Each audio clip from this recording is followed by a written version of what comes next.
Good day and welcome to Walang Kwentong Vlog. Minsan masarap balikan ang mga nakaraan or ang kung saan ka lumaki at pagmasdan ang mga palibot na dati mong pinagmamasdan.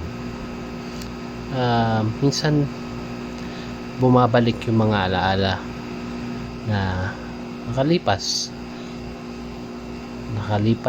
na panahon, nakalipas na pagkakataon. Idagdag natin sa mga kwentong walang kwenta. Yung nakikita natin palayan na yan or tubigan na yan, diyan kami nagpapalipad ng mga saranggola ng kabataan namin.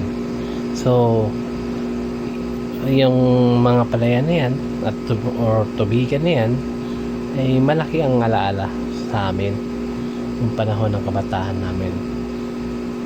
Diyan namin nahubog yung lakas namin na meron kami ngayon. Diyan namin nahubog kung anong creative meron kami sa isipan namin or nagagawa namin. Malaki ang bagay na nagampanan niya. Yung mga bundok na yan, nakakit na lang namin yan nakakit din na namin yan.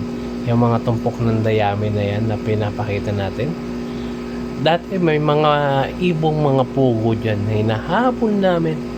Dyan, minsan malulubot ka pag may malalambot na area.